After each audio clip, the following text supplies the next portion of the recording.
Hey guys, tonight we're going back to the Stone Age, a time when clothing was made of whatever you didn't starve to death trying to catch and much more. So before you get comfortable, take a moment to like the video and subscribe, but only if you genuinely enjoy what I do here. And let me know in the comments where you're tuning in from and what time it is for you. It's always fascinating to see who's joining us from around the world. Now dim the lights, maybe turn on a fan for that soft background hum, and let's ease into tonight's journey together. Straight into a world where everything is sharp, cold, hungry, or on fire. Sometimes, all at once. You've survived the night. Barely. And only because nothing hungry stumbled into your cave while you were snoring like a mammoth with sinus problems. The good news? You're alive. The bad news? You're in the Stone Age. Your bed is a rock. Not like a firm mattress kind of rock. A literal slab of nature that's done nothing to accommodate your spine. If you're lucky, there's a layer of fur between you and hypothermia, probably from some unfortunate animal you didn't kill, but are now wearing like you did. It still smells like regret. You try to sit up, but your joints crack loud enough to wake a saber-toothed tiger, or at least earn a disapproving grunt from the person squatting next to you, sharpening a bone knife and looking very done with your existence. The air is cold, not charming winter walk cold. It's, I can see my breath, and maybe part of my soul, cold. There is no fire, just the smouldering remains of what might have once been warmth, now reduced to smoke, ash, and shame. Outside, the sun hasn't even risen yet, probably because it doesn't want to. The tribe is already awake, moving around like this is normal.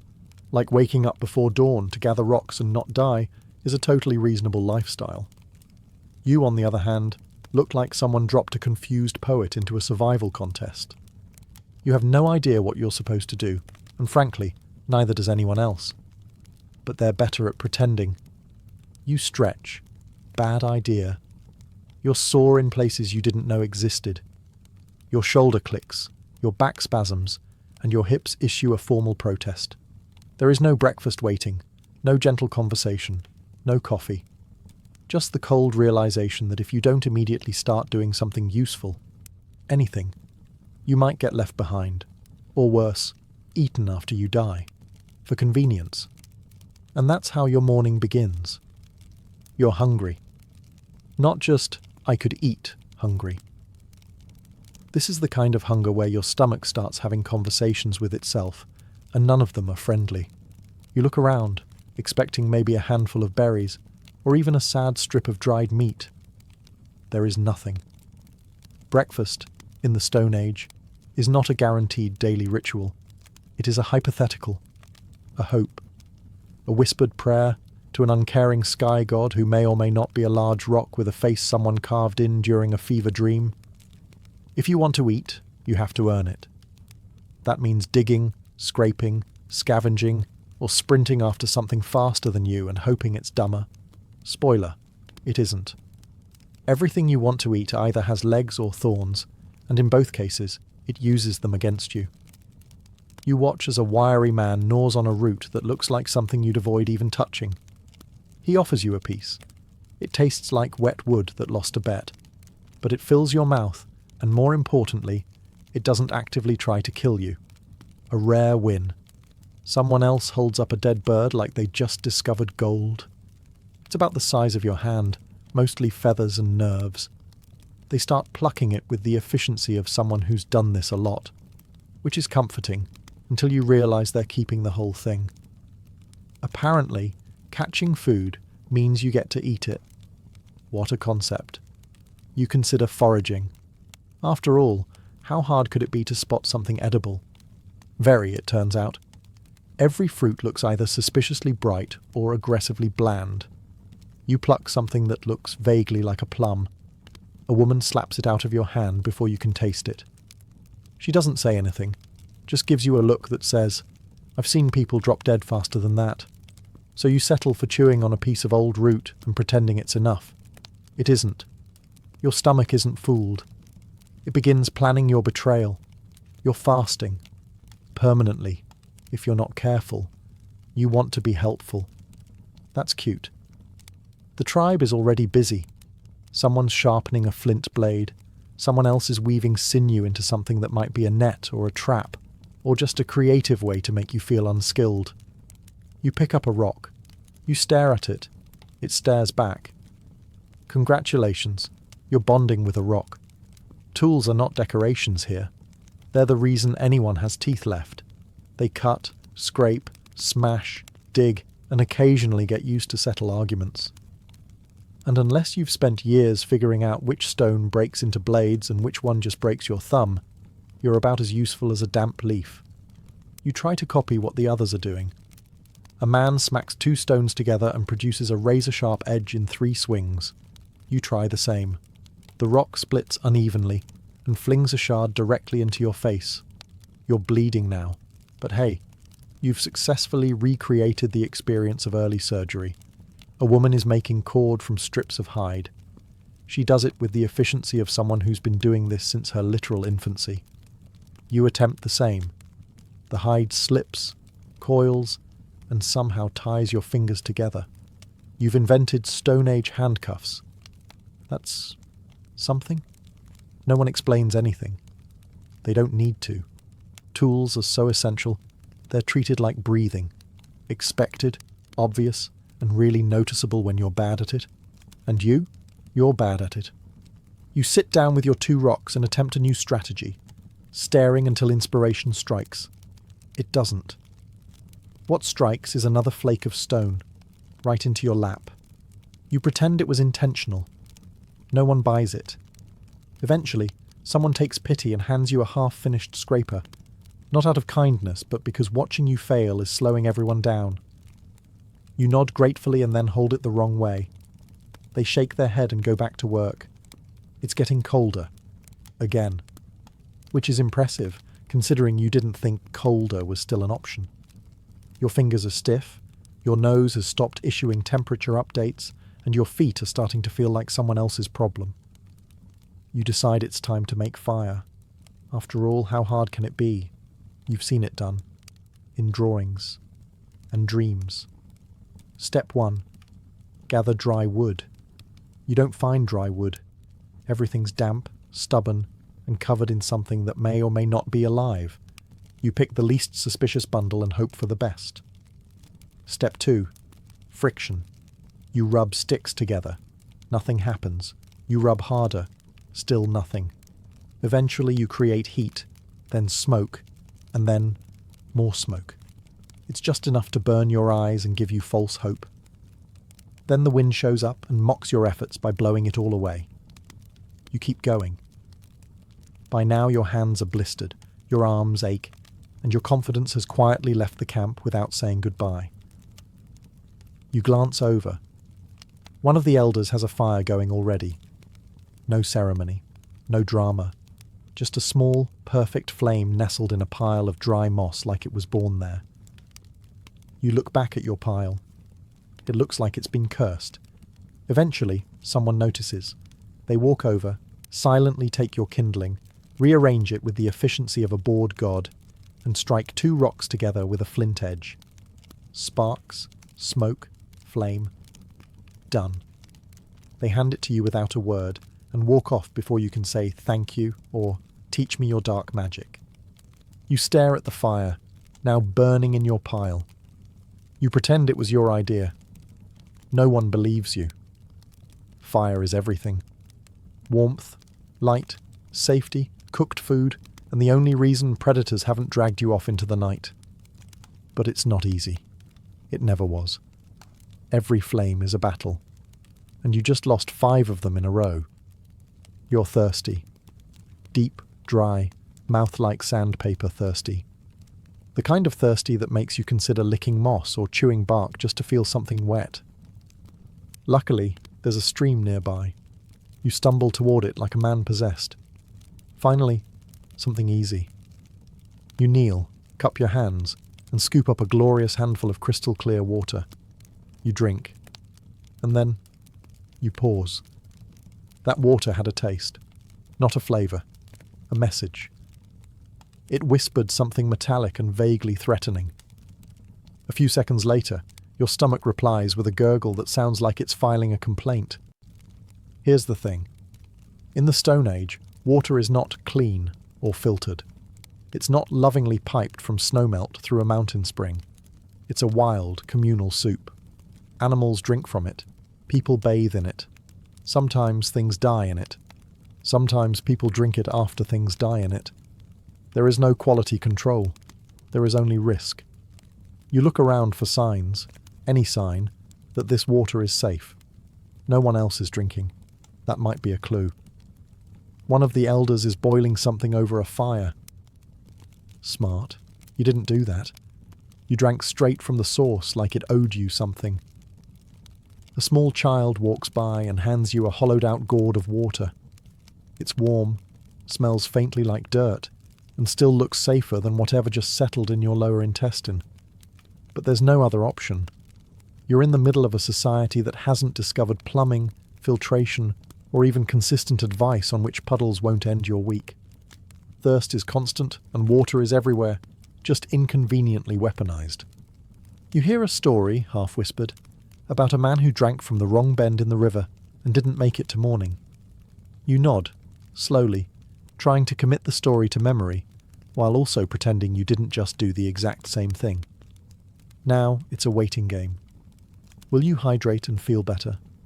Or are you about to spend the next 12 hours regretting your entire tongue's decision-making process? You've decided to join the hunt. Bold, brave, doomed. You're handed a spear. It's heavy, uneven, and smells like the last thing it was jammed into. Probably something with tusks. The others check their gear calmly, like they're just going out to pick up groceries. If groceries actively tried to impale you. You follow the group into the woods. The air is quiet. Too quiet. You assume this is good.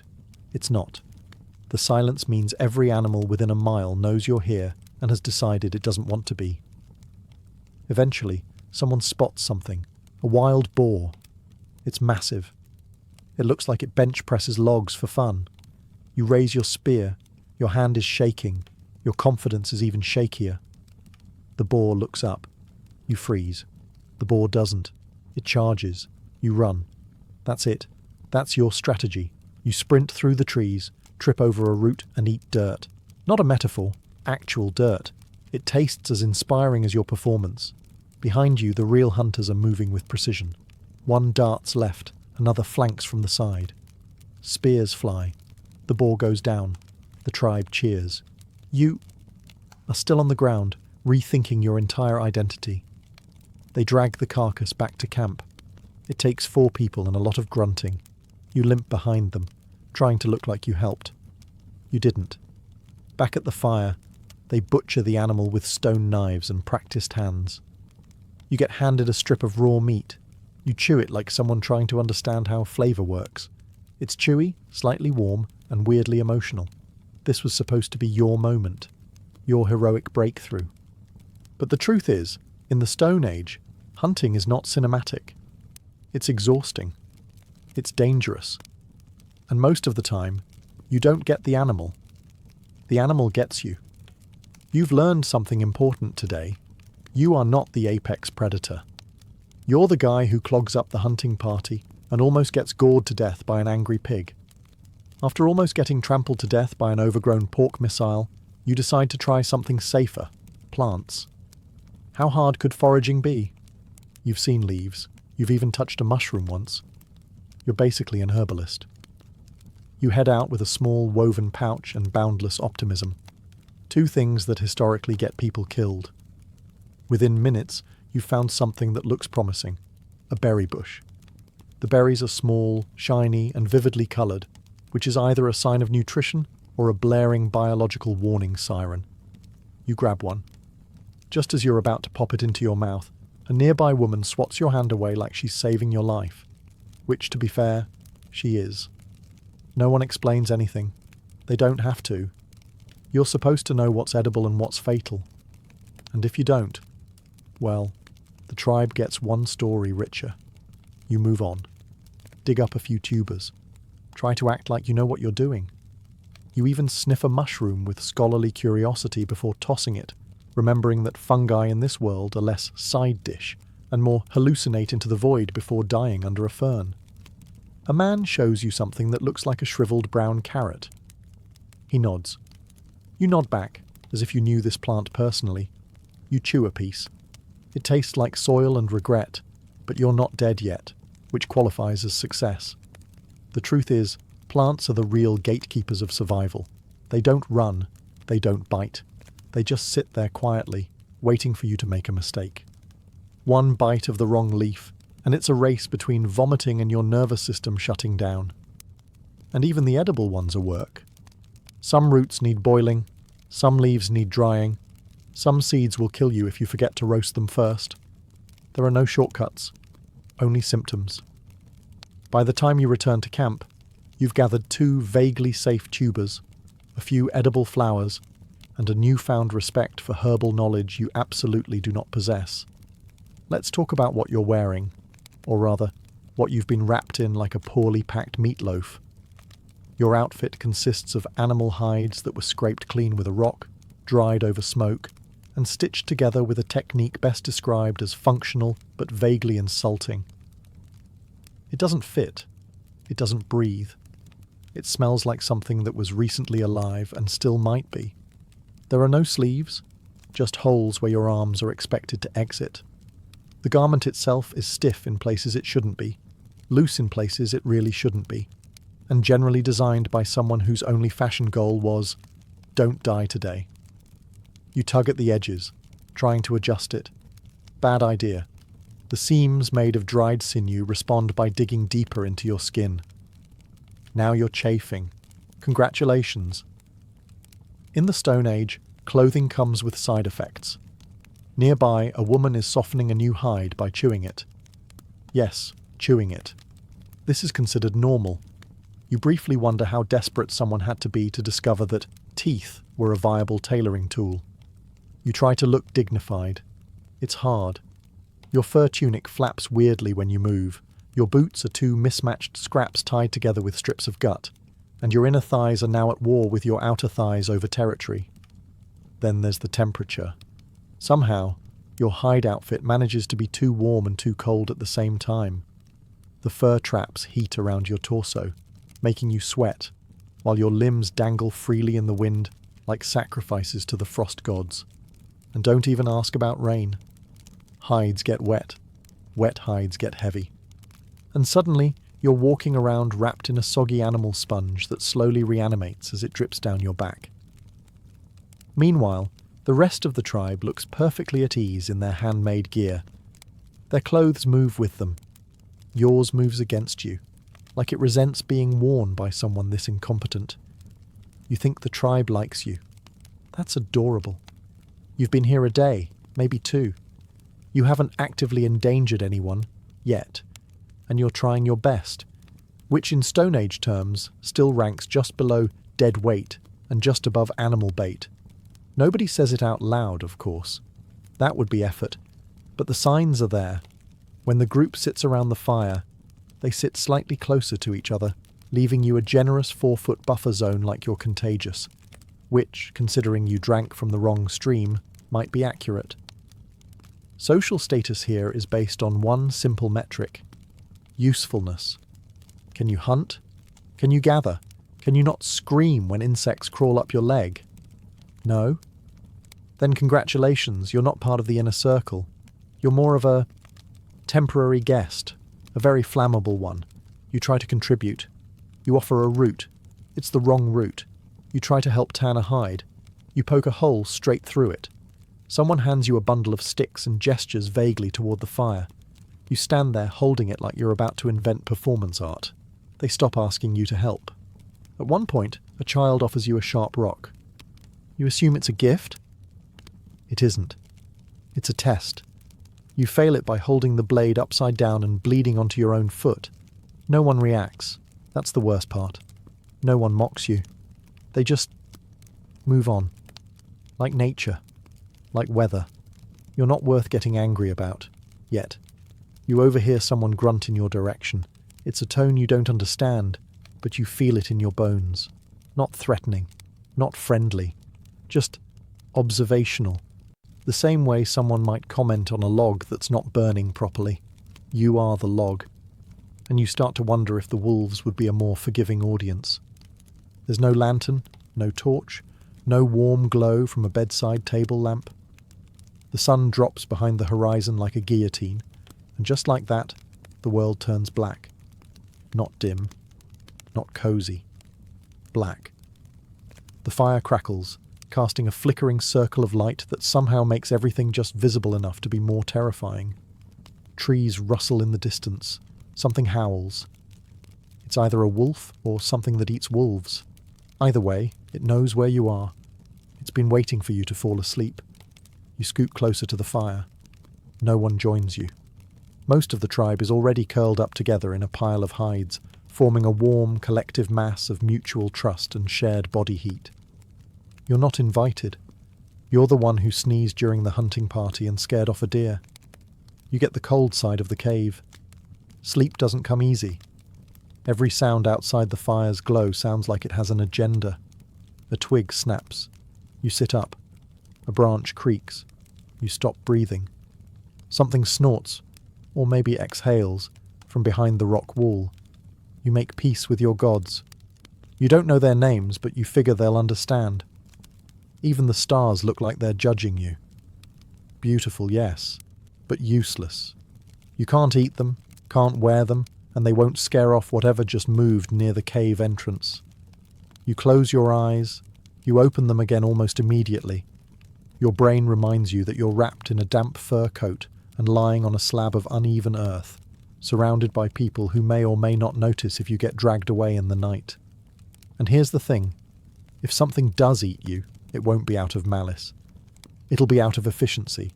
You're slow, you're weak, and judging by the way you failed to cook that root earlier, you probably smell like panic. You wake up sore, stiff, and somehow colder than when you fell asleep, which shouldn't be possible, but the Stone Age enjoys new forms of suffering. Your fur wrap has shifted in the night, offering little more than emotional support. Your ankle feels like it lost a fight with a rock, and there's a new bite on your arm. Could be a bug, could be a rodent. Honestly, you're just glad something found you useful. Outside the cave, the tribe is already up. Again, you don't know when they sleep. Maybe they don't. Maybe exhaustion is just something they wrestle into submission, like everything else in their lives. You hobble toward the fire pit, hoping for something warm. There isn't. The ashes are cold. The fire went out sometime during the night. A group decision, apparently, that didn't involve consulting you or your fingers, which are now numb enough to qualify as decorative. You attempt to rejoin the group. Someone hands you a stick. No instructions, no explanation. You assume it's for poking something. Maybe a task. Maybe self-defense. Maybe they're just testing to see what you'll do with it. You fail, obviously. Every movement hurts. Your muscles ache from doing things they weren't designed for. Namely, survival. Your shoulders scream from carrying too little, too wrong. Your knees feel like someone filled them with gravel. Your pride? Somewhere back near the pile of uncooked tubers you tripped over yesterday. The others are already organising. Someone's reinforcing the shelter wall with bones. Another's gutting something with terrifying ease.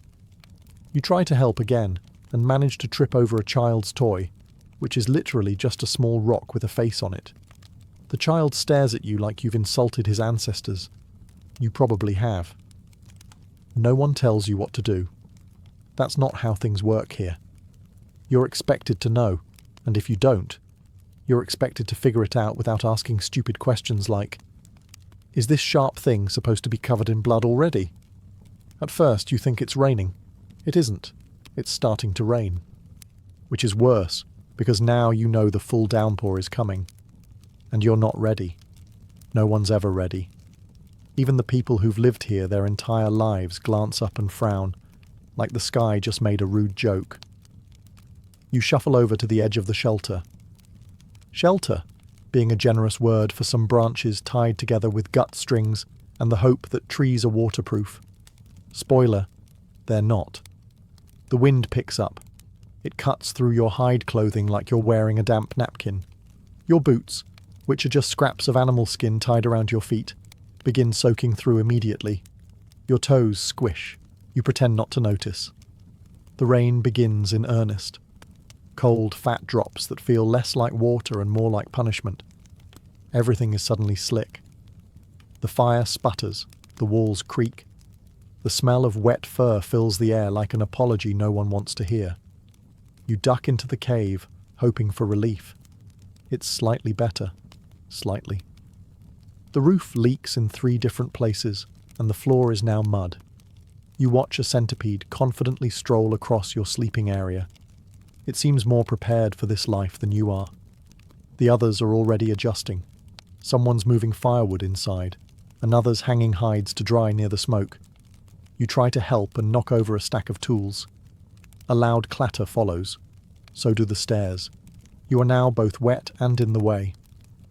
Later, someone tosses you a half-dry pelt to wear. You drape it around yourself like a soggy emperor and try not to look too grateful. It helps. Not much, but a little. You sit down, dripping quietly into a puddle, while the storm howls outside like it has a personal vendetta against your comfort. It starts with a cough. Nothing dramatic. Just a little scratch in the throat. You try to ignore it. By mid-morning, you're wheezing like a dying goat and your nose has decided to self-destruct. Your eyes are watering. Your skin feels warm, not cozy warm, infection warm. You announce this to no one, because no one is going to do anything about it. You have officially entered the medical care phase of the Stone Age. Congratulations. There are no doctors, no clinics, no herbs arranged neatly on a wooden shelf by someone named Fern. Instead, an elder takes one look at you, grunts, and hands you a wad of crushed leaves. You chew them. It tastes like mouldy spinach marinated in old sweat. You nod solemnly, as if it's helping. It isn't. Your fever worsens. Someone suggests a steam treatment. This involves sitting in a hole next to heated rocks while they pour water over them. You cough, sweat, and contemplate death. It's like a sauna designed by someone who's only ever heard of saunas from hallucinations. At some point, someone smears a mixture of mud, herbs, and possibly animal fat onto your chest. For drawing out the spirits, apparently. You don't ask questions. You're too busy vibrating from chills. Pain? There's no pain relief. You get a stick to bite on, and a knowing look from the tribe's unofficial healer, a woman with exactly 3 teeth and a permanent scowl. She whispers something in a language that might just be annoyed breathing. The cure for anything, it seems, is either time, luck, or not dying before it goes away. You try to sleep. Your dreams are strange. In one, you're being chased by a squirrel the size of a bison. In another, your spear is talking. You wake up gasping in a puddle of your own sweat and leaf fragments. By the end of the day, you're not better. But you're not worse either. Which, in Stone Age terms, means you might survive. Or you might just be entering phase 2. Bone pain. You accidentally bumped someone today. Not hard. Just a little shoulder graze on your way to sit by the fire. They looked at you like you'd just challenged them to a duel. You stammered an apology. They didn't answer. They simply stood up, squared their shoulders, and stared at you until your soul left your body through your socks. It turns out, conflict resolution in the Stone Age is not based on open dialogue and active listening. It's more of a, let's see who survives this disagreement kind of culture. There's no concept of de-escalation. No one is diffusing the tension with a calming voice or a gentle reminder that we're all part of a team. Instead, someone casually sharpens a stick nearby. Not because of your conflict, just as a general lifestyle choice. But still, the message is clear. Don't push your luck. Disputes are settled through stares, silence, or sudden acts of deeply personal violence. If it escalates, there are options. A fight, an insult ritual, or just straight-up banishment into the woods where the leopards are always hiring. You try to smooth things over by offering a smoked fish.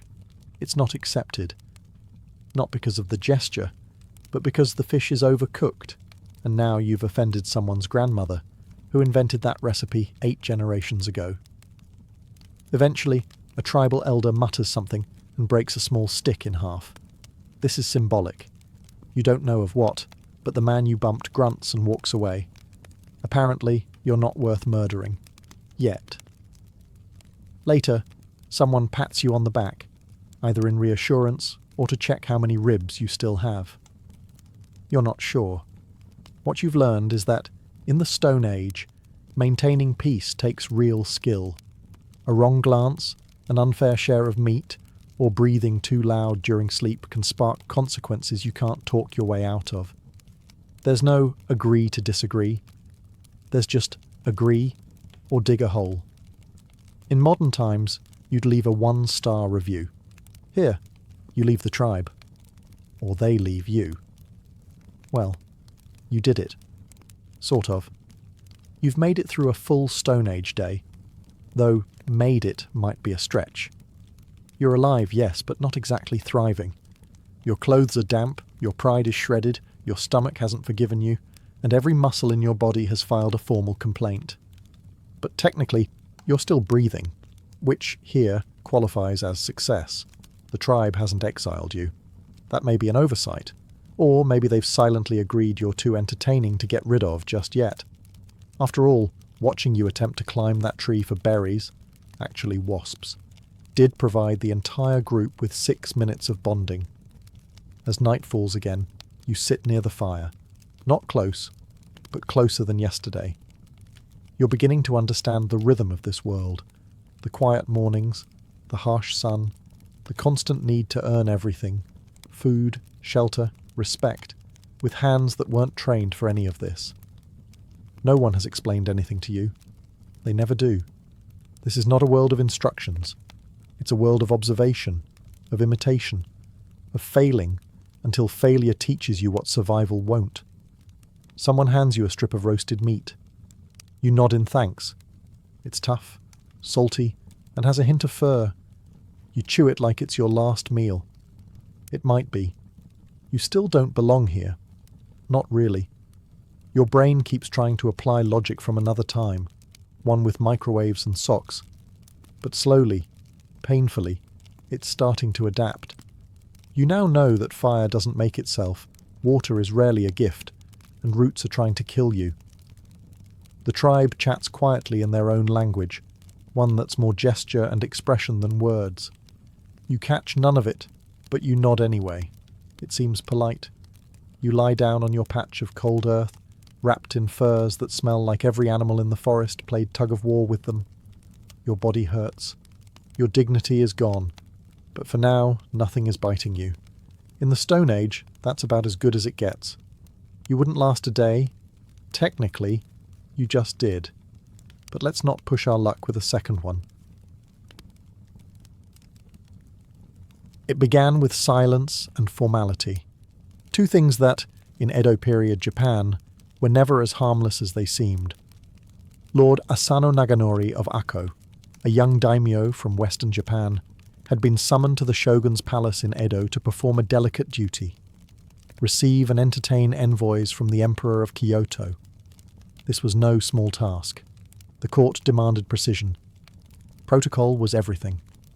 And watching over the ceremonies was a man named Kira Yoshinaka, a high-ranking court official, master of rituals, and unofficially a man infamous for expecting bribes.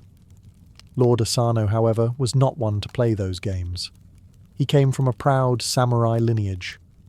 Honour was not a bargaining chip, and perhaps, to his own detriment, he had a face that could not pretend to smile. Kira noticed, and Kira resented it. Over the days that followed, Kira began needling Asano with insults, quiet jabs, sharp corrections, petty humiliations.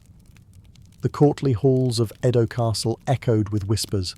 Kira had called Asano a country bumpkin, had mocked his manners, had made him wait outside rooms he was supposed to host. The tension built, quietly and painfully, like pressure beneath lacquered wood. And then, on the 21st day of the 3rd month in the year 1701, it snapped. In a hallway of Edo Castle, Asano drew his short sword and attacked Kira. His blade grazed the older man's face and shoulder. An insult, not a kill. But to draw a weapon inside the shogun's palace? That was unforgivable, no matter the provocation. Kira survived.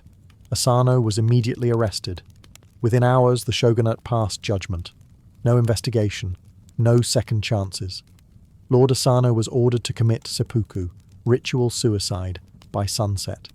His lands were confiscated, his retainers were cast out, his family was dishonoured, and most cruelly of all, Kira remained untouched, unpunished, victorious. But the story didn't end there. Among Asano's now masterless samurai, his Ronin, was a man named Oishi Kuranosuke. And while the world moved on, Oishi began to plan. Quietly. Patiently. This wasn't just about revenge. It was about something deeper, something older. A test of Bushido, the way of the warrior. And it had just begun. The death of Lord Asano should have marked the end. His house was abolished. His men disbanded. The shogun had made it clear. There would be no vendetta. Kira remained in his estate under the protection of the law. Justice had been rendered, swift and cold. But outside the shogun's palace, the code of the samurai told a different story. Oishi Kuranosuke, chief retainer of Asano, didn't weep. He didn't shout. He bowed his head, dispersed the samurai of Akko, and obeyed the decree. Outwardly, he submitted. Inwardly, he waited. The Ronin scattered. Some returned to their families. Others took up trades. Merchants, monks, even beggars. The world believed they had moved on, that their loyalty had died with their lord. But under the surface, a plan was coiling tighter. Oishi knew that the shogunate was watching. Revenge was a crime, especially when aimed at a man like Kira, who still held rank and favour. Any sign of plotting would mean arrest. Or worse, execution before the deed could be done. So Oishi played the fool. He moved to Kyoto, drank openly in the streets, gambled in public, took up with courtesans. For over a year he projected the image of a man broken by disgrace, dishevelled, drunk, dishonoured, the perfect portrait of failure. Meanwhile, his fellow Ronin were doing the opposite. In secret letters, in dark corners of tea houses and shrines, they stayed in touch. They studied Kira's movements. They measured the layout of his Edo mansion. They learned the guards' habits, the gates' rhythms, and the pulse of the household. Kira, for his part, relaxed. He had friends in high places, and a scar that healed well. His enemies had vanished into the wind. What more could they do? They had no master, no name, and no power. And this was exactly what Oishi wanted him to think. Because behind the sake-stained robes and slurred words was a mind sharper than any blade. He wasn't just planning a killing. He was crafting a statement, one that would speak to all of Japan, one that would show the world that Bushido, the true Bushido, was not dead, not yet. And in the frozen heart of winter, when the time was right, that silence would finally shatter. By the time snow began to fall over Edo in late 1702, 47 Ronin had made their decision. No more waiting, no more watching. The time for vengeance had come. Oishi Kuranosuke gathered his scattered brothers in arms. Some travelled for days to reach Edo, others had never truly left. But one by one they reassembled, not as wandering men, but as samurai once more. Not for pay, not for honour restored, but for duty, the kind that lives after death. The plan was precise. Each man had a role.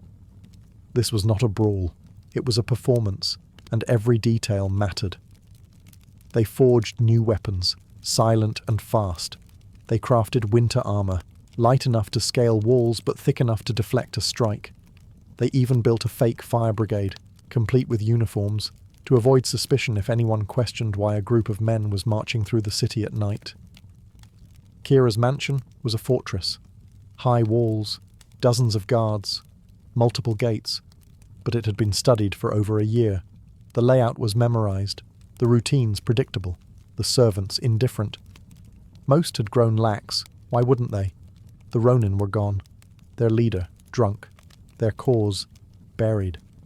Oishi made sure his own family was safe. He divorced his wife and sent her and their younger children away, far from the coming blood. He knew what this would cost. He knew it might not work. And he knew, even if it did, they would all be sentenced to death. But the way of Bushido didn't leave room for personal safety. On the 14th night of the 12th month, January 30th, 1703 by the Western calendar, they moved. Snow blanketed Edo, muffling footsteps and deadening sound. It was the perfect ally. At 2 a.m, the Ronins split into 2 teams. One would attack the rear gate, the other the front. A signal would be given when both sides were in position. The mission was simple. Seize the house, kill Kira, and disturb as little of the city as possible. No innocence, no unnecessary blood, just justice. Some had waited over a year. Others had spent that year pretending to forget. Now, with swords drawn and the night watching, forgetting was no longer necessary. Justice would no longer wait. The attack began in silence. No shouting, no wild charges, just coordinated, measured violence beneath the pale winter moon. Oishi's front team breached the main gate with a battering ram, crashing through the heavy doors before the guards even knew they were under siege. Meanwhile, the rear team scaled the walls, quietly dispatching sentries with the practiced efficiency of men who had rehearsed this night 100 times in their minds. Kira's household panicked. Guards scrambled in disarray, half-dressed, many drunk or asleep. Servants screamed. Lanterns were lit too late. The Ronin moved like wolves, cutting down opposition with swift, precise strikes. They didn't kill indiscriminately. They shouted out that only Kira was their target. Anyone who didn't resist was spared. Oishi's eldest son, Chikara, only 16, fought beside his father. For all the talk of Bushido, this was no abstract ideal. This was blood, steel, smoke in the lungs, swords slipping on icy tiles. It was loyalty carried out to the letter, with the price carved into flesh.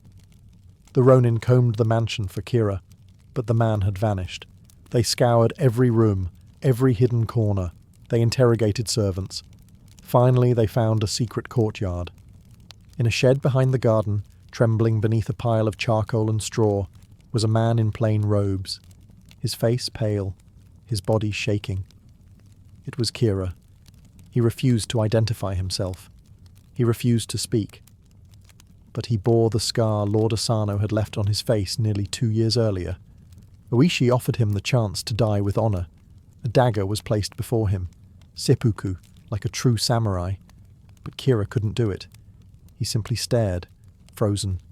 The man who had destroyed a clan without lifting a blade could not take responsibility when his time came. Oishi bowed once. Then he struck. Kira Yoshinaka died not as a lord, but as a coward. The Ronin took his head, wrapped it in cloth, and marched, calmly, in full armor, through the snow-covered streets of Edo. They carried the trophy to Sengakuji Temple, where Lord Asano was buried.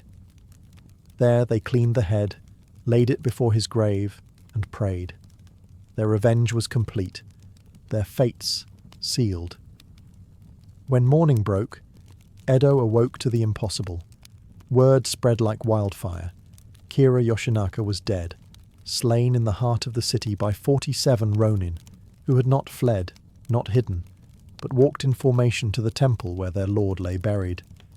They made no effort to escape. They simply knelt, presented the severed head, and waited.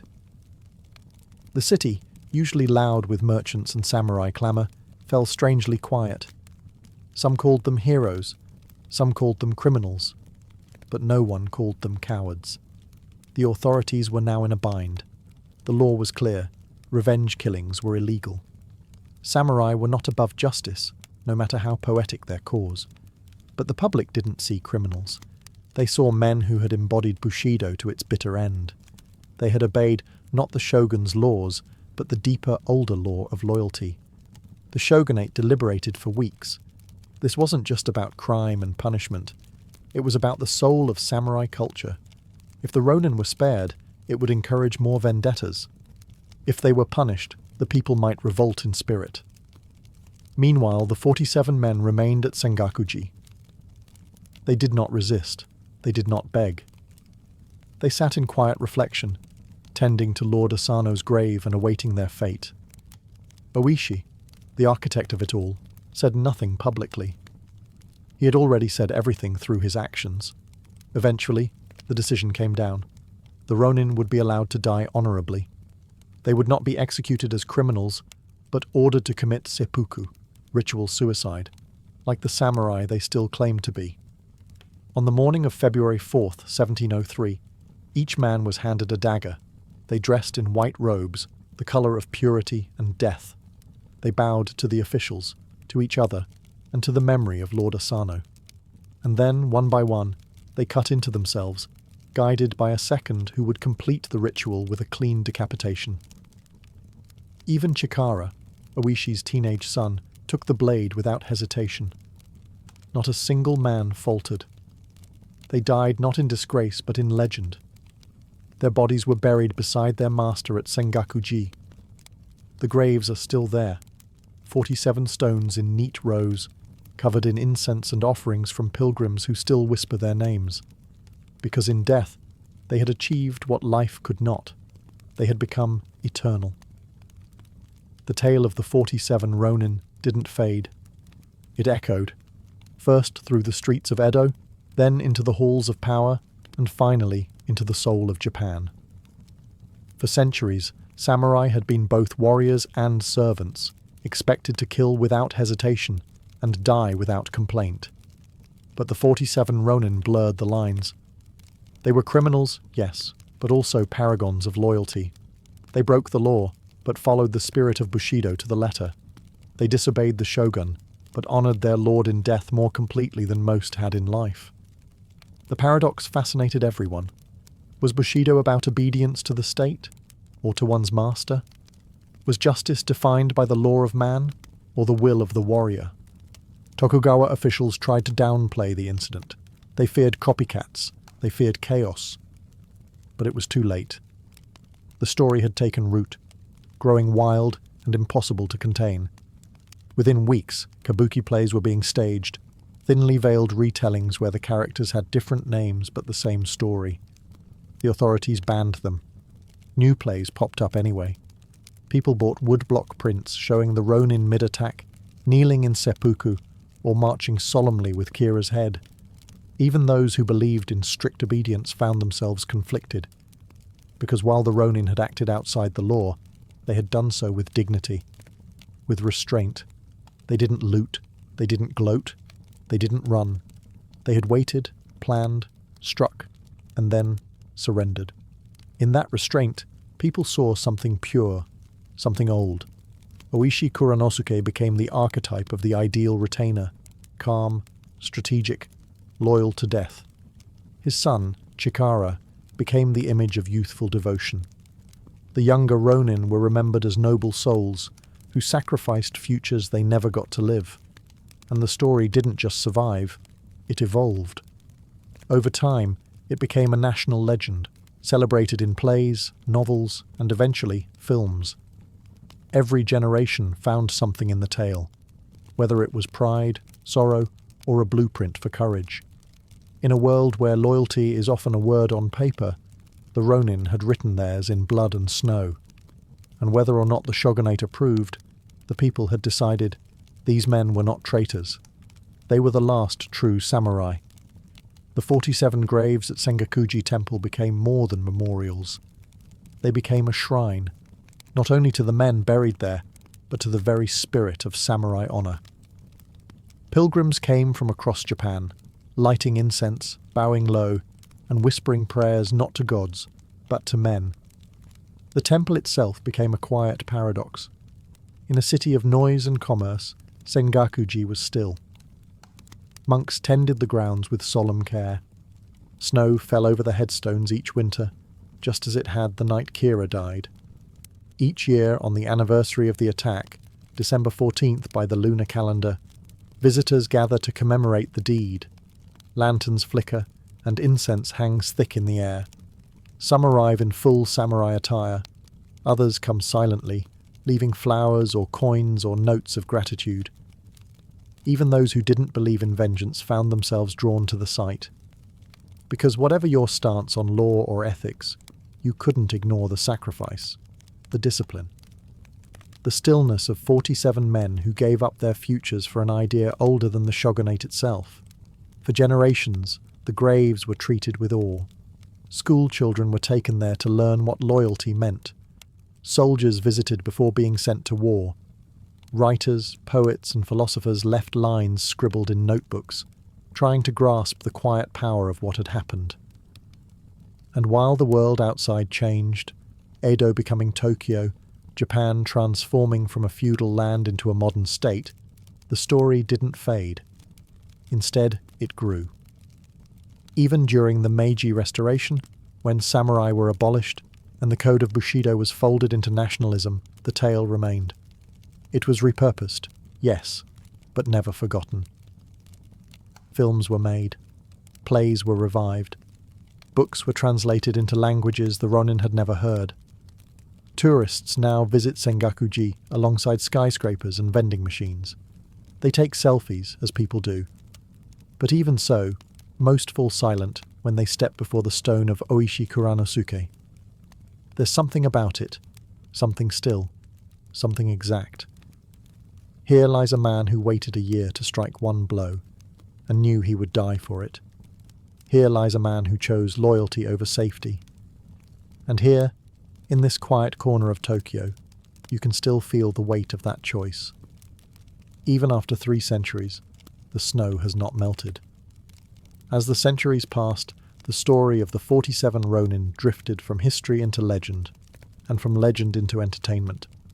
What had begun as a real act of vengeance under the Tokugawa shogunate was now theatre, quite literally. By the mid-18th century, the tale was immortalized as Chushingura, a kabuki and bunraku drama that altered names and dramatized events, but kept the soul intact. Loyalty, sacrifice, justice delayed but not denied. Audiences wept, cheered, returned to see it again and again. The characters became archetypes.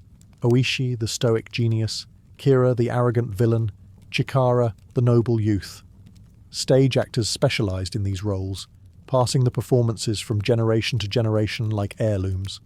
Some families played Oishi for decades. The scripts changed, but the meaning never did. When Japan opened to the West in the 19th century, the 47 Ronin went global. Scholars translated the tale. Admirers praised its moral weight. It was the kind of story Victorian Europe adored. Orderly, noble, tragic. Hollywood, naturally, had its own ideas. Films were made. Some reverent, others, well, less so. In 2013, a fantasy action movie starring Keanu Reeves reimagined the tale with witches, demons, and a half-English protagonist. It bombed in Japan. The people who still held candles at Sengaku-ji didn't come for CGI. They came for something else. Quiet, reverent, and real. Yet the fact that such a film was made at all speaks volumes. The story had reached the point where it could be distorted because it was universally recognized. Even if twisted, it could not be forgotten. In manga and anime, echoes of the Ronin show up in subtle ways. Stories of exiled warriors, lone swordsmen with impossible missions, ragtag bands of loyal followers defying corrupt power. The structure is familiar, because at its core, the tale is timeless. A group of men, bound by oath, facing death to preserve meaning in a crumbling moral world. Modern Japan has moved far beyond the age of katanas and lords. But the idea of loyalty surviving even when the system has failed you still lingers. It surfaces in boardrooms, in classrooms, in pop songs and protest speeches. Not always directly, but as a whisper. That real honor may be inconvenient, difficult, and even illegal, but it endures. And every time it does, the 47 Ronin rise again.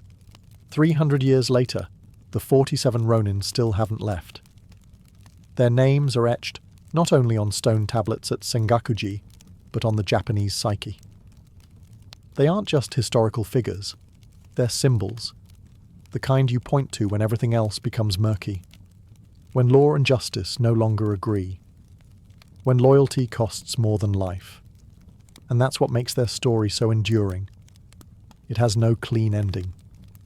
Yes, they died, every one of them. But in death, they sparked a debate that has never fully cooled. Were they heroes or criminals? Was their loyalty noble or dangerously outdated? Did they elevate Bushido or prove it incompatible with law and order? The Tokugawa shogunate wanted to bury the conversation with them. But instead, their deaths ignited a slow-burning fire under every institution that tried to define what it meant to be samurai. Even now, you'll find university professors arguing both sides. Some say the Ronin were glorified murderers clinging to a dying code. Others say they represented the very best of it, an incorruptible moral compass in an increasingly bureaucratic world. And the public? Still firmly in the second camp. In modern Japan, you'll find echoes of the Ronin everywhere. Corporate employees who refuse to betray a boss during scandal, even at the cost of their own careers. Soldiers who serve quietly and sacrifice without complaint. Even manga protagonists who stand alone, armed with nothing but principle. The Ronin are not relics, they're reference points. And in a time where loyalty is rare and truth is negotiable, their story feels strangely modern. Oishi Kuranosuke never wrote a memoir. He didn't leave behind a treatise on ethics, but he left behind a question, sharpened like a blade. What do you serve, and what are you willing to pay for it?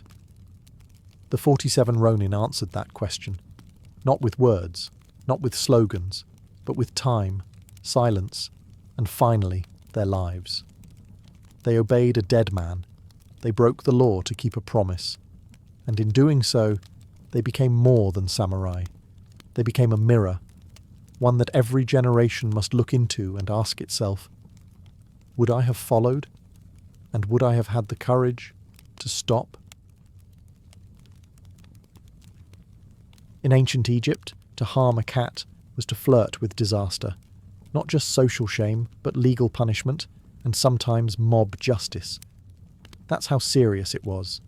Cats weren't pets in the modern sense. They were holy, untouchable, and, in some cases, mourned more deeply than relatives. When a family cat died, Egyptians would shave their eyebrows in grief, not out of fashion, but ritual. Cats weren't just companions, they were guardians of the divine. This reverence was rooted in religion.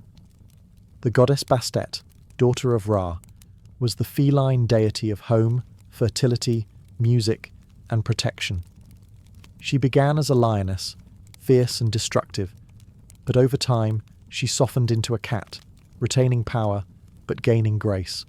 Her temples were filled with offerings, jewellery, perfumes, and most importantly, cats.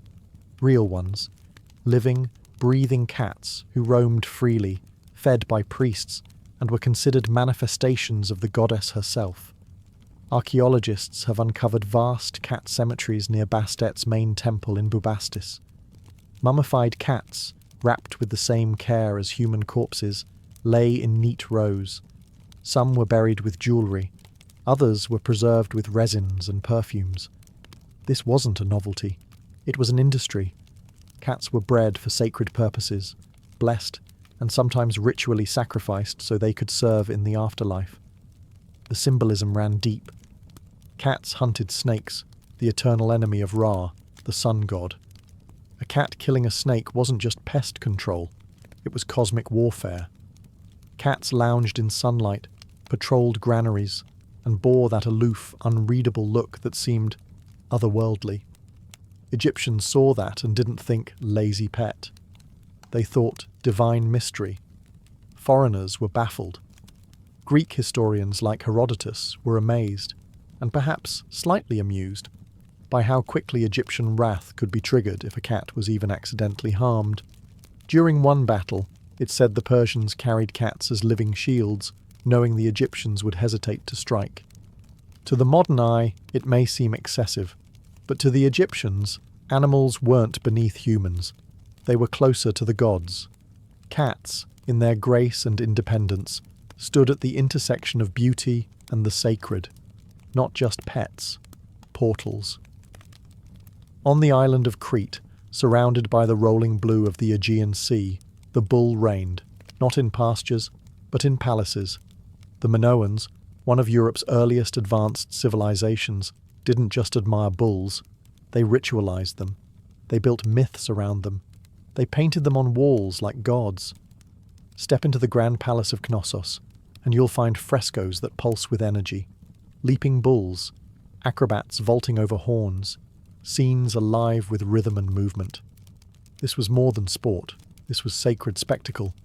It was called bull leaping, a ritual dance, a death-defying act of agility and respect. Both men and women took part, not to kill the bull, but to interact with it, to bridge the space between human and divine. Because for the Minoans, the bull wasn't just an animal, it was a cosmic force. The symbolism likely ran deep into their mythology. The legendary Minotaur, half man, half bull, was said to live in a labyrinth beneath Knossos. Was it myth? Maybe. But myths are often echoes of deeper truths. Perhaps the Minotaur was a memory of ritual power, of humans merging with beasts in sacred spaces. The bull also connected to the sky. Its horns mirrored the crescent moon. Its roar like thunder. Its body, immense and muscular, seemed too powerful to belong to mere flesh. In a time when people read the world through symbols, the bull was a message. Strength, fertility, motion. Sacrifices were likely part of this reverence, though the Minoans were less bloodthirsty than later Greek cultures. Some bulls were killed ritually, yes, but others were honoured in life. They were paraded, painted, and praised. The power of the bull wasn't always in its death, it was in its presence. And unlike the Roman arena, where bulls died for entertainment, Minoan rituals seemed to emphasize harmony. A dangerous, respectful dance between human and beast.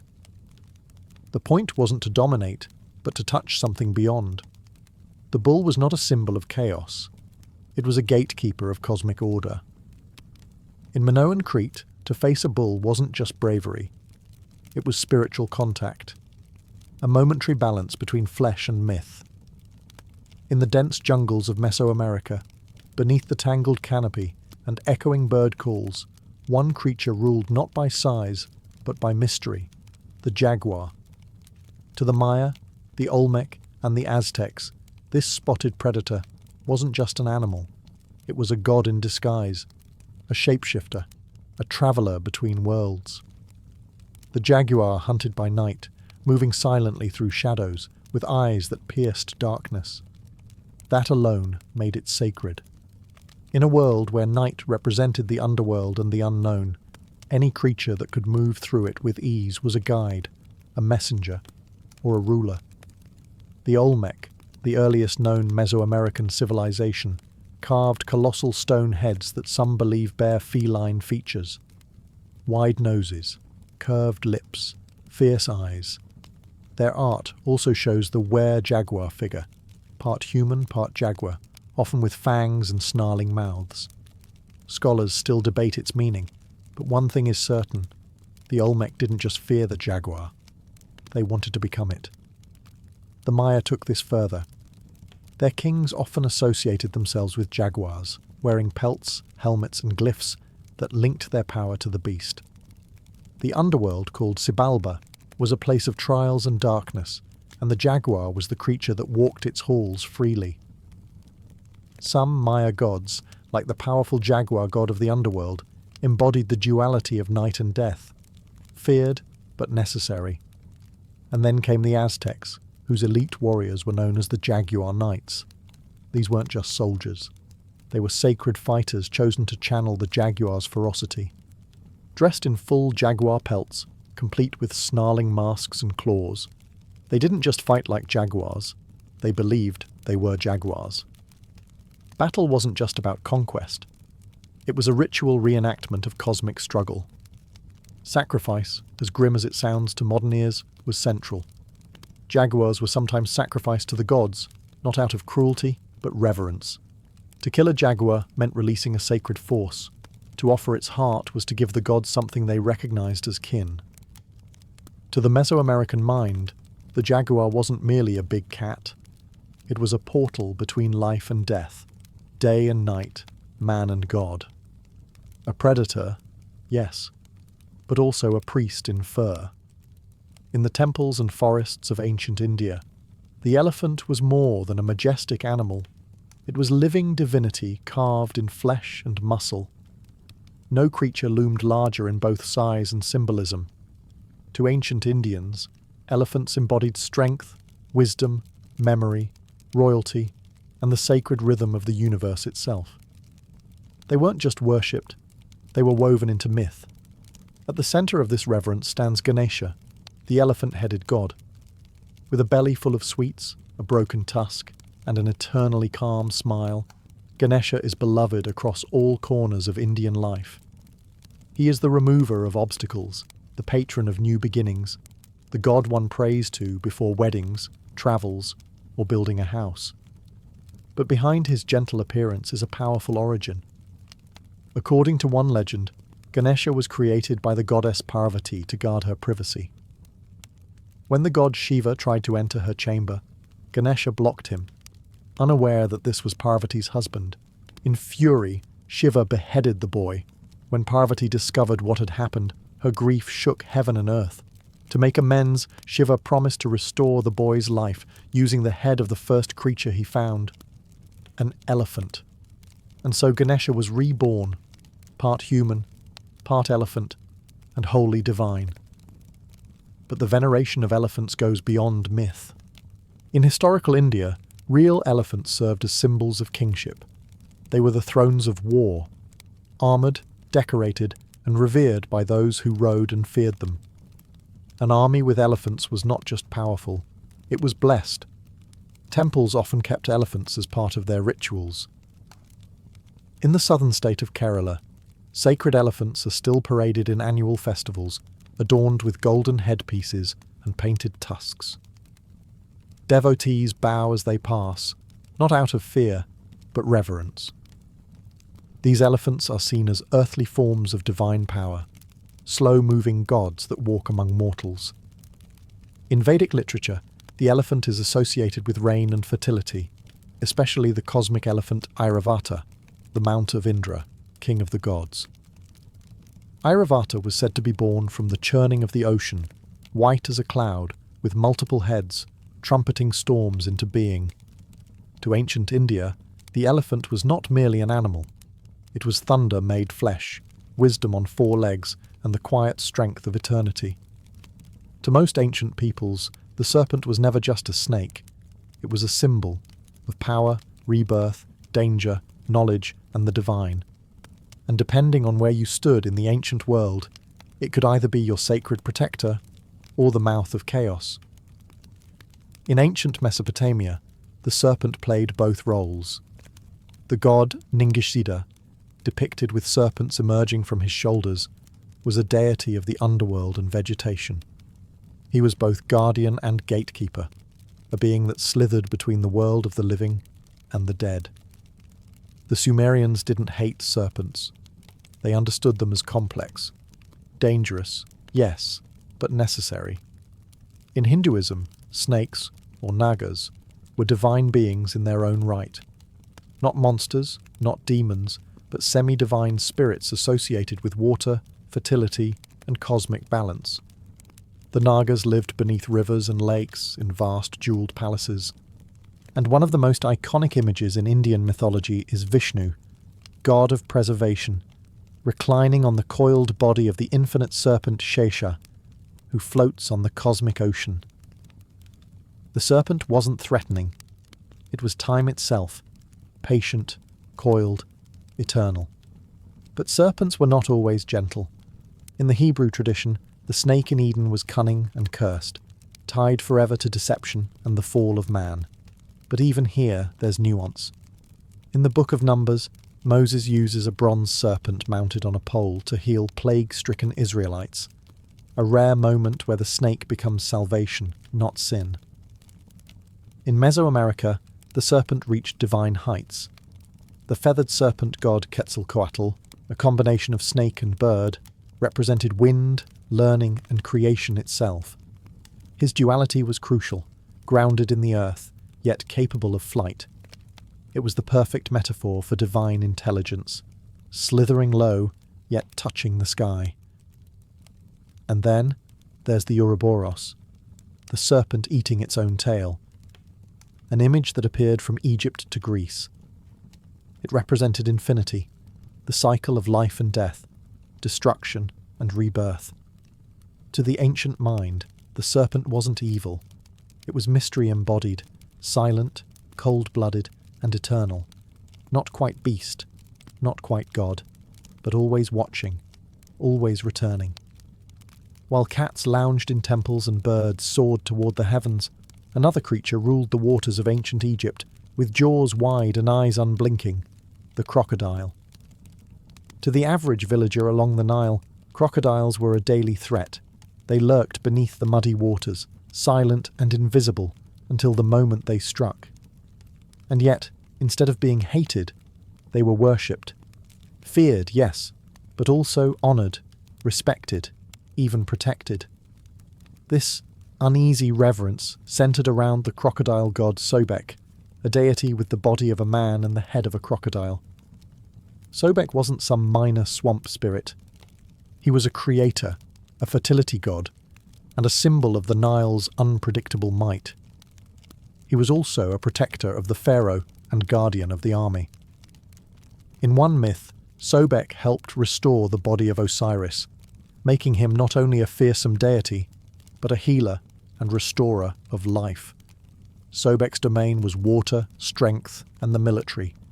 The Nile, lifeline of Egypt, was his bloodstream. Crocodiles were his eyes, his messengers, his avatars. They swam beneath the reeds like priests in motion. Temples to Sobek were built throughout Egypt, especially near crocodile-infested waters. The most famous was in Crocodilopolis, yes, a real place, known to the Egyptians as Shedet, located in the Fayum oasis. There, the priests cared for a live, sacred crocodile, believed to be the living incarnation of Sobek himself.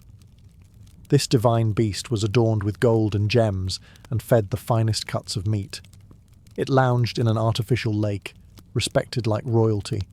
When it died, it was mummified, carefully wrapped, perfumed, and entombed. Thousands of mummified crocodiles have been discovered across Egypt, often buried with baby crocs alongside them, like spiritual offspring.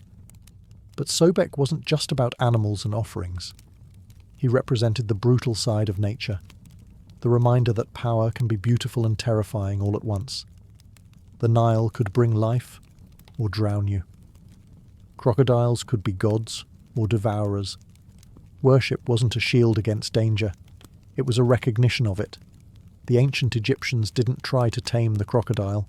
They honoured it, because in its jaws they saw the smile of a god.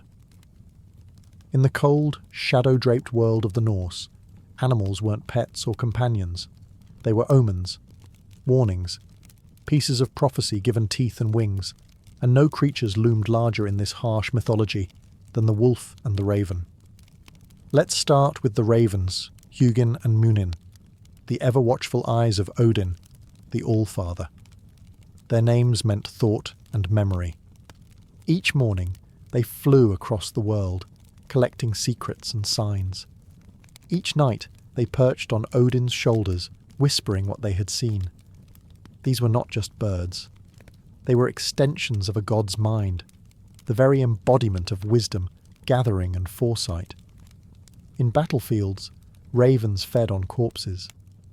To the Norse, their presence wasn't just gruesome, it was sacred. A raven circling above wasn't just looking for carrion, it was reading fate. And then came the wolves. Fenrir, the great wolf, was not just another beast in the Norse bestiary. He was the apocalypse on 4 legs. Born of the trickster god Loki and a giantess, Fenrir was fated to devour Odin himself during Ragnarok, the final destruction of the gods. Terrified of this destiny, the gods tricked Fenrir into being bound by a magical chain. He broke every chain but one, a silken thread forged from impossible things, the sound of a cat's footfall, the roots of a mountain, the breath of a fish. When they finally bound him, he howled in fury and waited for the end of days. Wolves weren't always monstrous, though. Odin himself was accompanied by two wolves, Geri and Freki, who devoured the food from his table. Odin famously needed only wine. These wolves were part of him, just as the ravens were, representing the raw, primal side of divine power, loyalty, hunger, and instinct. To the Norse, these animals were not metaphors. They were living forces of the cosmos, part of the great cold machinery of fate. They didn't need to be cute, or loyal, or even tame. They needed to be true. In the North, animals weren't guides to peace or prosperity. They were messengers of war, symbols of prophecy, and the last things you might see before glory, or death. In ancient Vedic India, the cow was not simply a farm animal. It was sacred essence, distilled into muscle and milk. To understand its role in Vedic culture is to understand how deeply the ancients saw divinity in the everyday. The Rig Veda, one of the oldest sacred texts in the world, refers to cows as agnya, not to be killed. They were associated with Aditi, the infinite mother goddess, and with Prithvi, the earth herself. The cow wasn't seen as separate from nature. It was nature. It nourished like the earth, gave like the heavens, and walked among men like a living blessing. Milk, butter, ghee, and curds weren't just food. They were offerings used in yajnas, fire rituals where the gods were fed through flame. To pour clarified butter into fire wasn't simply a gesture of devotion. It was cosmic alchemy, transforming the cow's gift into divine energy. Cows were linked to Kamadhenu, the mythical cow of plenty, who could grant any wish and nourish all of creation. Kamadhenu was said to reside in the hermitages of sages, emerging during times of need to restore balance and abundance. She was not bred or owned, she was revered. The zebu, India's native humped cattle, were decorated with bells and garlands. During festivals like Gopashtami, cows were bathed, painted, and worshipped. In some villages, they were even led into temples to receive blessings, or give them. Unlike the warlike status of bulls in Crete or the feared glory of jaguars in Mesoamerica, the cow represented gentleness, restraint, and sustenance. Even when empires rose and fell, the cow remained untouched. Politically neutral, yet spiritually untouchable. This reverence extended to laws. Ancient Indian legal codes discouraged, and sometimes outright banned, cow slaughter. Not because of economics, but because it was considered a crime against the dharmic order. To harm a cow was to wound the cosmic balance. And even today, thousands of years later, that reverence hasn't vanished. It echoes in temples, in fields, in daily prayers whispered beside roadside shrines. In Vedic India, the cow wasn't just the backbone of the village economy. It was the mother of creation, patiently chewing grass while holding the cosmos in its breath. Across ancient cultures, birds soared higher than mere animals. They weren't just admired for flight. They were believed to transcend realms. Earth, sky, heaven, underworld. Birds passed through them all. To ancient minds, this made them natural messengers of the divine. In ancient Egypt, the ibis held sacred status through the god Thoth, deity of wisdom, writing, and magic. Thoth was often depicted with the head of an ibis, long-beaked, contemplative, poised. The bird's careful motions mirrored the god's own measured intellect. Ibises flocked along the Nile's banks, and their presence was seen as auspicious, tied to lunar cycles and the balance of truth itself. Thousands were mummified and buried in honour, not because they were useful, but because they were holy. Then came the hawk, symbol of Horus, god of kingship and the rising sun. With its piercing gaze and skyward flight, the hawk embodied divine watchfulness. Pharaohs, considered living sons of Horus, aligned themselves with this bird of prey. Even the eye of Horus, one of Egypt's most enduring symbols of protection, originated from the hawk's keen sight. In Mesopotamia, the eagle was linked with gods of storm and war, a creature too grand to be of earth alone. In the Epic of Gilgamesh, birds appear as signs of favour or warning, often bridging the mortal realm with that of the gods. The Greeks revered the eagle above all. It was the sacred animal of Zeus, king of the gods. According to myth, Zeus would hurl thunderbolts from the sky with an eagle at his side. The bird became a symbol of divine authority, swift, brutal, untouchable. In India, the majestic Garuda, a massive bird deity, served as the mount, Vahana, of Vishnu, god of preservation. Part eagle, part human, Garuda was no pet. He was a cosmic warrior, a protector of Dharma, and a devourer of serpents. His image adorned temples, shields, and royal emblems. Even in cultures without gods shaped like birds, the symbolism remained. Freedom, vision, transformation. Birds migrated across seasons, vanished into clouds, and returned like omens. Their arrival was watched, their flight interpreted. To the ancients, birds were never just birds. They were wings of the gods, eyes of heaven, and souls in motion. Thomas Jefferson believed in ideas, not just politics, ideas. He imagined himself not as a ruler, but as a thinker, a man of the Enlightenment. He surrounded himself with books, copied classical architecture into the design of Monticello, and read Virgil, Locke, and Voltaire by candlelight. His mind wandered far beyond Virginia's plantations. He once declared, "I cannot live without books," and meant it quite literally.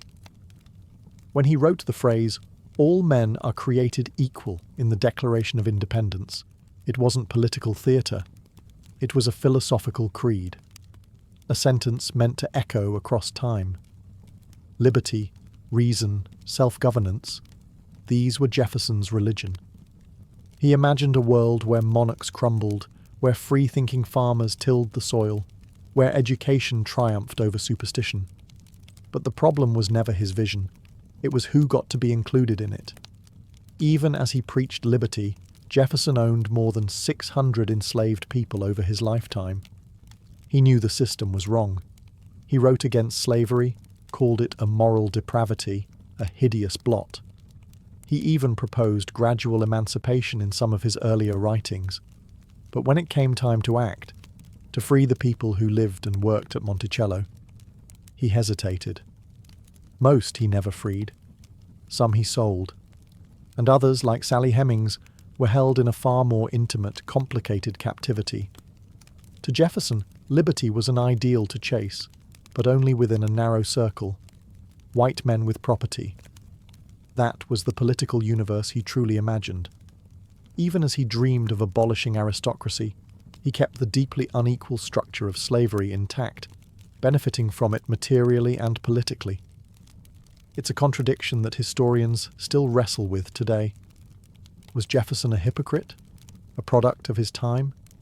Or simply a brilliant man with blind spots large enough to swallow generations? Whatever the answer, one thing is clear. The man who championed the natural rights of humankind did so from the porch of a plantation, overlooking land tilled by the very people his pen had forgotten. And that paradox would haunt the rest of his legacy, even as his words helped ignite revolutions across continents. Jefferson was a philosopher of liberty, but he lived a life fenced in by chains of his own making. Before he was president, Thomas Jefferson was an architect, not just of buildings, but of ideas. The United States was still an experiment, raw and unfinished, and Jefferson wanted to shape it with the precision of a draftsman holding a compass over blank parchment. After writing the Declaration of Independence in 1776, Jefferson returned to Virginia, where he tried to rewire the legal system from the ground up. He proposed bills to eliminate primogeniture, the law that passed property only to the eldest son, and religious establishments that favoured the Anglican Church. He believed in dismantling inherited privilege, leveling the field for white men to rise on merit rather than bloodline. In 1779, as governor of Virginia, he faced the grim logistics of war. British troops invaded. Jefferson fled his estate when the redcoats arrived, a move critics would later call cowardly. But he wasn't a warrior. He was a planner, a thinker, a builder. His true battleground was in legislation and letters. When Jefferson went to France as minister in the 1780s, he absorbed the Enlightenment like a sponge. He dined with philosophers, studied architecture, and marvelled at European civilization, all while condemning its aristocracy. He returned to America with crates of books, sketches of domes and colonnades, and a refined vision for the new republic. As Secretary of State under Washington, Jefferson quickly clashed with Alexander Hamilton. The nation was splitting into factions. Hamilton favoured a strong central government and industry. Jefferson envisioned a republic of independent farmers and weak federal power. Their debates weren't just policy disagreements, they were opposing blueprints for America's soul. Jefferson feared cities. He called them sores on the body politic. To him, the virtuous citizen was rural, self-reliant, educated, and surrounded by land, preferably inherited, but painted with the brush of hard work. His distrust of banks, industrialization, and elite entanglements fueled his lifelong suspicion of centralized power. And yet, Jefferson himself was never entirely free of elites. He was one.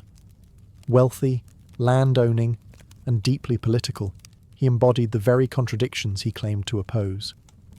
Still, in this early phase of his life, Jefferson laid out the foundation of the American identity, a land of liberty and equality, for some, and a government designed by thinkers who believed reason could be written into law. But already the cracks had begun to show. When Thomas Jefferson took the presidential oath in 1801, he called it the Revolution of 1800. Peaceful, bloodless, and ideological. After bitter party infighting, a sitting president had handed power to his political rival, a transfer almost unheard of in the age of monarchs. Jefferson, the man who loathed ceremony and pomp, walked to his inauguration in plain clothes. No horse-drawn carriage, no powdered wig theatrics, just a man with ideals and a quiet, simmering ambition. He claimed to want a minimalist presidency, smaller government, lower taxes, less military, and yet his time in office would redefine the very shape of the United States. The most famous act of Jefferson's presidency came in 1803, the Louisiana Purchase. For $15 million, he bought a chunk of land from Napoleon that doubled the size of the young republic. It stretched from the Mississippi River to the Rocky Mountains, more than 800,000 square miles of raw possibility. This was, without question, one of the most consequential real estate deals in human history, and it went against everything Jefferson had claimed to believe in. Nowhere in the Constitution did it say the federal government could purchase new territory. Jefferson knew this. He even considered proposing a constitutional amendment to legalize it, and then quietly dropped the idea. In the end, he justified the act with typical philosophical grace. Necessity had overridden orthodoxy. Idealism, once again, bowed to opportunity. Jefferson dreamed of an empire of liberty, a nation of yeoman farmers spreading across vast landscapes rooted in independence and virtue. But expansion had consequences. The newly acquired land raised thorny questions. What about the Native American tribes who already lived there? Would slavery spread westward? Could the federal government hold such an immense domain together? Jefferson dispatched Lewis and Clark to explore the new frontier, hoping they'd find a water route to the Pacific and catalogue its wonders. But his private letters revealed deeper ambitions, economic expansion, territorial claims, and yes, a growing sense of national destiny. For a man who claimed to prefer retreating to his garden, Jefferson, as president, wielded immense power, and used it when it suited him. He had turned the Republic into an empire almost overnight, and the seeds he sowed would change everything that followed. Atop a hill in Virginia, Monticello stood as a monument to Enlightenment ideals: symmetry, reason, beauty. Designed by Jefferson himself, it was filled with books, inventions, and classical references.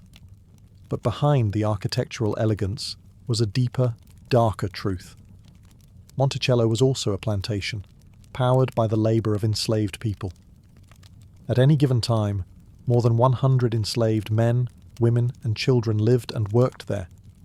They tended the fields, made the bricks, cooked the meals, and maintained the house that Jefferson called his sanctuary. Without them, Monticello, and Jefferson's lifestyle, could not have existed. This is the contradiction that lies at the heart of Jefferson's legacy. The man who wrote, "All men are created equal," owned human beings as property. And not just owned them, managed them, sold them, punished them. He kept detailed records of the enslaved people at Monticello, listing them by name, age, and value. He referred to them at times as assets. Jefferson publicly denounced slavery as morally wrong and harmful to both enslaved people and slaveholders. He described it as a moral depravity and a hideous blot. Yet he freed almost none of the people he enslaved. Over 600 passed through his ownership during his lifetime, and fewer than 10 were granted their freedom. Some of this was financial. Jefferson was deeply in debt for most of his life, and his enslaved labor force was collateral. But some of it was simply inertia, the inability or unwillingness to dismantle the system that sustained his wealth and comfort. And then there was Sally Hemings. Hemings was an enslaved woman at Monticello, and evidence now overwhelmingly supports that she bore at least 6 of Jefferson's children. She was also the half-sister of his late wife, the product of generations of slavery's entanglement with rape, coercion, and blurred bloodlines. The relationship between Jefferson and Hemings remains one of the most discussed and discomforting aspects of his life. She had no legal ability to consent. Their children were born into bondage, though Jefferson later freed them. Some during his lifetime, others through his will. Monticello wasn't just a home, it was a mirror, reflecting the hypocrisy, the rationalization, and the cold compartmentalization that allowed a man of ideals to live in a system of oppression. And Jefferson, ever the philosopher, never solved the contradiction. He simply lived with it. Behind the politician and the plantation owner, Thomas Jefferson harbored the soul of a scientist. He didn't just dabble in ideas, he dissected them, observed them, measured them. If something in the natural world could be catalogued, Jefferson wanted it in his notebooks. He called science "my passion," and it wasn't an idle claim. His library included volumes on astronomy, agriculture, anatomy, and meteorology. He conducted weather observations daily. He experimented with crops, designed mechanical gadgets, and corresponded with scientists across Europe. He wasn't a man of faith in the traditional sense. He had faith in observation, in evidence, in what could be seen and understood. One of his lifelong obsessions? Megalonyx jeffersoni, a giant prehistoric sloth, named in his honor after he studied fossils sent to him from a Virginia cave. He believed America needed to prove itself not just politically, but biologically, that its flora and fauna were as grand as Europe's. He even engaged in a strange scientific feud with French naturalist Buffon, who claimed that American animals were smaller and weaker than their European cousins. Jefferson responded by sending him the bones of massive mastodons. Message received. Jefferson's interest in science was also deeply tied to the American frontier. When he commissioned the Lewis and Clark expedition, it wasn't just for maps and diplomacy. He wanted data, notes on plants, animals, minerals, geography, and indigenous peoples. He gave the explorers detailed instructions: record everything, return with specimens, bring the unknown into the light. He envisioned the frontier not as wilderness, but as a laboratory, one where American knowledge would grow alongside its territory. But even in this, Jefferson's curiosity was entangled with blind spots. His fascination with Native American culture existed alongside policies that enabled their displacement. He romanticized their societies in his writings while supporting land acquisition that led to their erasure. Jefferson also brought his experimental mindset into architecture and agriculture. He designed his own plough. He tinkered with crop rotation methods. Monticello was, in many ways, a living experiment, half plantation, half scientific estate. To Jefferson, knowledge was not a luxury. It was a civic virtue. A republic, he believed, could not survive without educated citizens grounded in reason and inquiry. But like much else in his life, his pursuit of truth often walked alongside uncomfortable contradictions. Thomas Jefferson didn't hate religion. He simply didn't trust it. To him, organized religion was dangerous, a tool too often used to justify tyranny, silence inquiry, and chain minds. He once wrote, "I have sworn upon the altar of God eternal hostility against every form of tyranny over the mind of man." And by tyranny, he very much included dogma, clergy, and creeds. Jefferson believed in God, but not the kind who intervenes in daily affairs or parts seas on command. His faith was in the mould of the Enlightenment, deism, a belief in a creator who established the laws of nature and then stepped back to let the universe run its course. No miracles, no burning bushes, just gravity, logic, and the slow turn of the planets. He admired Jesus, but not as a divine being. Jefferson saw him as a moral philosopher, a man who taught compassion, humility, and peace, only to have his message distorted by centuries of church politics. Jefferson respected the Sermon on the Mount. He had little time for the resurrection. In fact, he was so committed to this view that he made his own Bible, literally. Using a razor and glue, Jefferson went through the New Testament and physically cut out all references to miracles, divinity, and supernatural events. What remained was a slim volume of moral teachings, stripped of magic, but rich in ethical instruction. He titled it, "The Life and Morals of Jesus of Nazareth." It was never meant for public consumption. It was a personal guidebook for what he believed Christianity ought to be. His critics were horrified. Godless was the word often hurled at him, especially during the bitter presidential campaigns of the early 1800s. Some even warned that Jefferson's election would lead to Bibles being burned and churches turned into stables.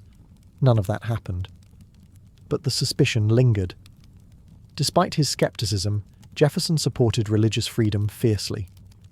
As author of the Virginia Statute for Religious Freedom, he enshrined the principle of church-state separation. It was one of only 3 achievements he wanted listed on his gravestone. For Jefferson, faith was not the enemy. Unquestioned faith was. In the quiet of Monticello, beneath the ticking of clocks and the scratch of quills, Jefferson prayed not to a god of thunder, but to reason itself.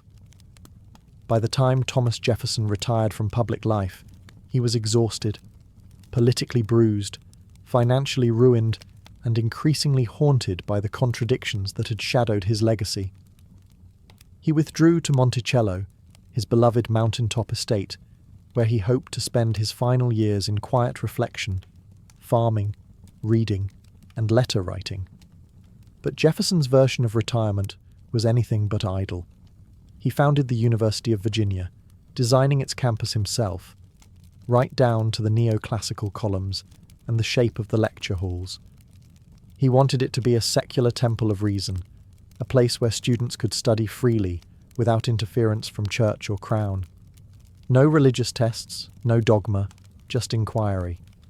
He called the university his last act of usefulness, and it was. But perhaps the most surprising chapter of Jefferson's twilight years came in the form of an old rival, John Adams. The two had once been friends, collaborators in the fight for independence, fellow signers of the Declaration. But over time, politics tore them apart. Jefferson became the standard-bearer of the Democratic Republicans. Adams led the Federalists. Their rivalry grew bitter. Their letters stopped. Their friendship died quietly in the ashes of election season. For over a decade, they didn't speak. But in 1812, a mutual friend, Dr. Benjamin Rush, encouraged them to reconcile. Jefferson wrote a tentative letter. Adams replied, and thus began one of the most remarkable correspondences in American history. Over the next 14 years, they exchanged more than 150 letters, not of apology, but of philosophy. They debated politics, theology, science, memory, and aging. They spoke of the revolution like two old soldiers comparing scars. They didn't always agree. In fact, they rarely did. But they listened. Their letters became a testament to the idea that reasoned dialogue could survive even the deepest divisions. Jefferson's health declined. His debts grew worse. He began selling off parts of his library and land. Monticello, always a dream more than a practical estate, slowly decayed around him. But in those final years, he regained something rare: peace. And an old friend, once lost to politics, became a companion in thought. They had both helped build a nation. And now, in the dusk of their lives, they were building something quieter: understanding. On the morning of July 4th, 1826, Thomas Jefferson lay in his bed at Monticello, too weak to rise, too proud to complain. He was 83 years old, frail, deeply in debt, and drifting in and out of consciousness. His family had gathered quietly around him. Outside, the nation he helped create was celebrating its 50th anniversary. Jefferson had always been fascinated by timing, by symbolism, and now history seemed to be conspiring in silence. As fireworks cracked in distant towns and parades began to gather in Virginia, Jefferson's breathing slowed. His mind wandered. According to those at his bedside, he stirred slightly and asked one final question. "Is it the 4th?" Told that it was, he closed his eyes again. He died a few hours later, just after noon. But the story doesn't end there. Hundreds of miles away in Quincy, Massachusetts, John Adams, Jefferson's old friend, enemy, and friend again, was also dying. The two men had not only rekindled a correspondence, but a strange and powerful synchronicity. They had walked parallel paths for nearly half a century, always orbiting one another. Adams, slipping in and out of lucidity, reportedly uttered his final words that same day. Thomas Jefferson survives. He didn't know that Jefferson had already passed, just 5 hours earlier. Two of America's founding fathers, two presidents, two signers of the Declaration of Independence, both dying on the same day, July 4th, 1826. The 50th anniversary of the nation they had helped forge. It was too poetic to believe, and yet entirely true. News of the twin deaths spread like wildfire. Mourning was mixed with awe. Newspapers framed it as divine providence, as if the founders had waited to ensure the Republic had endured for half a century before letting go. Jefferson was buried on his beloved mountaintop beneath a plain obelisk he designed himself. The inscription, at his request, did not mention the presidency. Instead, it read, "Author of the Declaration of American Independence, of the Statute of Virginia for Religious Freedom, and father of the University of Virginia." He wanted to be remembered not for power, but for principle. And in death, as in life, Jefferson remained a man of ideas, flawed, brilliant, contradictory, and unforgettable. Thomas Jefferson left behind more than monuments, documents, or grand ideas. He left behind a debate, one that has lasted for nearly 2 centuries. To some, he remains the greatest of the founders, the mind behind America's birth, the philosopher-president who dreamed up a nation rooted in liberty. To others, he is a symbol of hypocrisy, a man who preached equality while owning human beings. Both views are true, and neither tells the full story alone. For generations, Jefferson was cast in marble, literally and figuratively. His words were carved into the walls of memorials. School children recited his sentences. Political leaders quoted him like scripture. He became a kind of secular prophet, his face etched onto coins and Mount Rushmore alike. But myths don't last forever. In recent decades, historians and the public have looked harder at the parts once left in shadow. The enslaved people at Monticello, his lifelong refusal to free most of them. The relationship with Sally Hemings, now widely accepted to have been one of unequal power, complicated by bondage and consent that could never truly exist. The Jefferson who wrote stirring lines about human rights also sold people to pay his debts. The man who envisioned an empire of liberty helped expand slavery across the American frontier. The thinker who championed freedom of religion sliced up his own Bible to remove the parts he couldn't accept. He was, perhaps, America's first great contradiction. But contradiction doesn't mean absence of greatness. It means complexity. Jefferson was a man who shaped the world with a pen, but couldn't fully reshape himself. He was forward-thinking in theory, often cautious in practice, bold in philosophy, yet hesitant in action, a master of elegant language who could sometimes hide hard truths beneath it. Today, Monticello tells a fuller story. The house is still there, but so are the names of the enslaved workers who built it. School textbooks now place Jefferson beside both his ideals and his failures, and the country he helped found continues to wrestle with the promises he wrote and the realities he lived. Jefferson's secret life was never really hidden. It was always in plain view, if anyone cared to look closely. And that, perhaps, is the lesson. A nation built on ideals must never stop questioning the men who wrote them, not to erase them, but to understand them fully and to do better.